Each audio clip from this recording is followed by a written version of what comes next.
Giannis needs to play better if the Bucks are going to win game 2. Yes, you heard me right. I'm not saying he was awful. Obviously, still put up a pretty decent stat line, but as the greats know and have told us time and time again, it's not about stats. Playoffs are about a whole lot more than that. There's a ton that doesn't show up in the stat sheet, and overall, rewatching the film, Giannis played a pretty poor game and had a number of really hurtful plays for the Bucks. I'm not saying it was all his fault. My alternate title of this video was Plays Milwaukee Needs to Eliminate, which is a phrase, we used to use like in film sessions. These are the plays we have to eliminate if we're going to win a game or this game, blah blah blah. So not all on Giannis, but yes, he does need to play better if the Bucks are going to win game 2. Let's show you what I mean. First of all, coming down in transition here, he's got to do a better job just reading the floor, reading matchups. If you got Mikal Bridges guarding you in transition, that means get everybody else the hell out of the way, and you ISO him, and you back his little ass down under the basket and finish on him. He's shockingly passive here for Bridges guarding him, and then there's just a mind-boggling read, too. I mean, how can you not see that Devin Booker is kind of right here in between both with his arms out, and try to squeeze that pass in, zip it to PJ Tucker like that? I mean, if you're going to make that pass, at least put a little hang time on it, throw it over the top, and maybe you can get it there, or throw it to Holiday, and then he can get it there. But to just try to jam that pass in like that made no sense, was a bad read, and a bad read, first of all, to even pass with Bridges guarding him, leads to 2 points for Phoenix. Here, not Giannis. This is more, again, plays they got to eliminate, and why I'm not freaking out if I'm Milwaukee, because I think tonight's game for sure will be closer, will be a battle. I mean, they had a whole bunch of plays like this were almost a comedy of errors, where they had 10 chances to tip it in, couldn't get it done, and then Phoenix is going to come down, and again, Bridges gets a dunk. So I'm not totally panicked if I'm Milwaukee. Again, I think they'll be better off tonight, but they just had bad luck on top of just some unacceptable effort plays like this one. This is after a made basket, Bobby Portis layup. Okay, Chris Middleton has been Booker's matchup. He had been guarding him. Booker does a pretty good job, all right, getting down the floor early and gets the ball. They got to get matched up better than this. I mean, Drew Holiday could have been down there and making sure he took him instead of Brook Lopez, but fine. Brook Lopez took him. Mike Budenholzer's like, what the hell? All right, Bryn Forbes, probably has to come over and help there. So, whose job is it to get to the corner? Good quiz here for your basketball knowledge.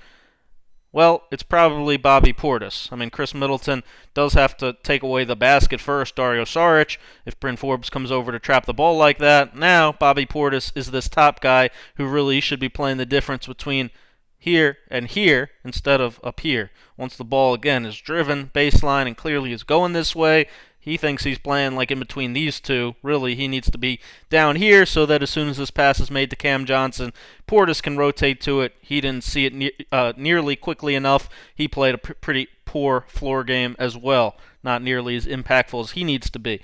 This, also unacceptable. Shot, end of the quarter. Goes up. You know Torrey Craig is crashing from the corners. Giannis even turns around right here and sees him starting to go from the corner. So get your damn ass into him and block him out. This is not a blockout. That's a whiff, and Torrey Craig just goes right around him for a layup at the end of the first quarter. Every play matters in the playoffs. Every play especially matters in the NBA Finals. This can't happen. Period.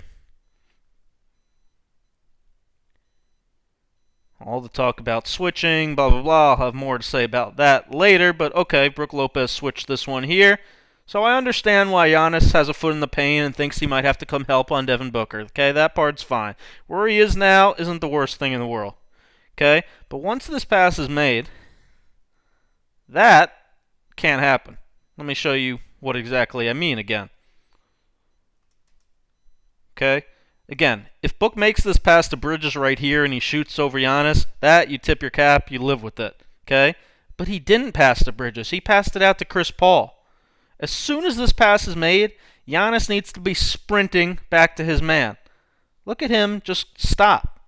He just stops and watches. Right here. He's standing up straight watching. Okay? Again, him making this pass to CP bought you time. It allowed you to easily just close out here and get all the way out to Bridges.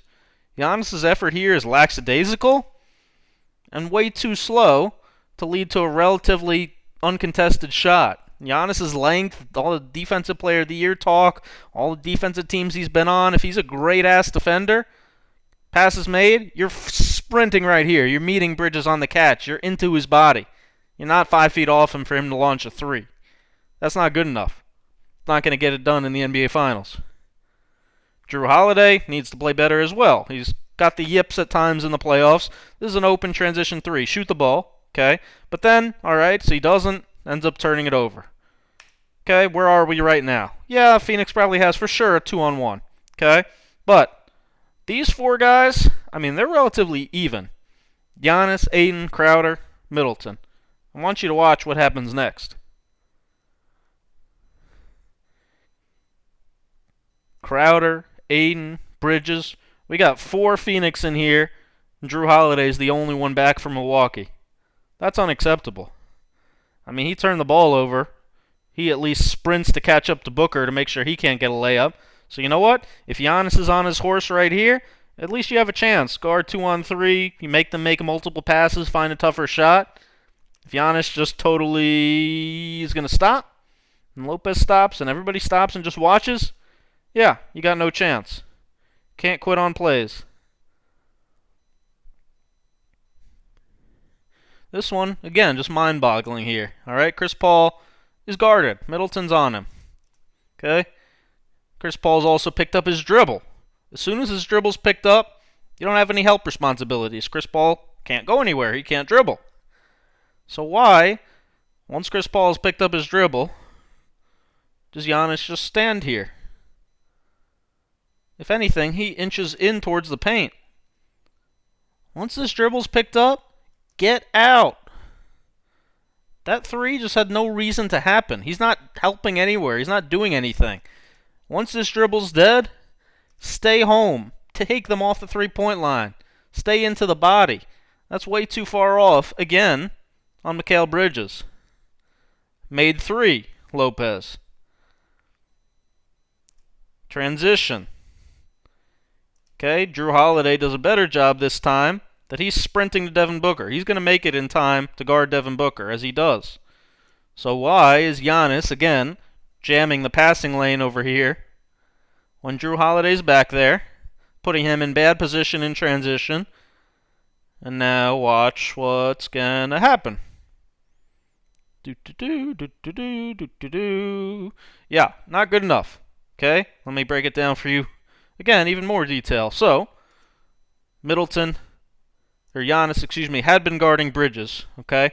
So, to be honest, yeah, I don't understand why Middleton wouldn't just go to Jay Crowder here, because that had been his man, and this had been Giannis's man. But again, in transition, you don't really have a man.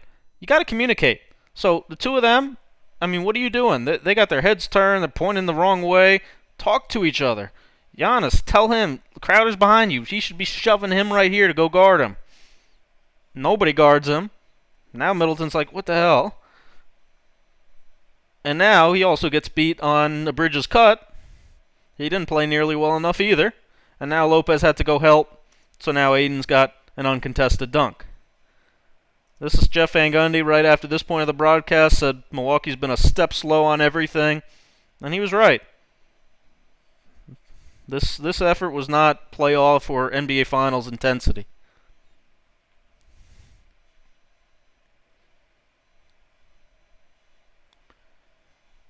Giannis, once again.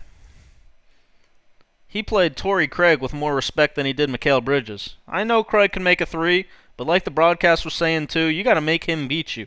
You got to make him prove he can make a shot in the playoffs, in the finals. Giannis right here, first of all, Middleton could do a better job staying in a little bit longer as the help guy, but once he gets out, Giannis is what we call the low man. Okay, you don't help off the strong corner. Holiday can't get there from there. You're the low man, Giannis, right here. So he should be really about in this spot. Clearing out towards the strong side. He is hugging up Torrey Craig on the weak side. Playing him. Look at him, even in transition. I mean, he's running side by side with Torrey Craig. No, get in the paint. Get away and towards the ball. Ball you man. Not hug Torrey Craig. That should be a block shot.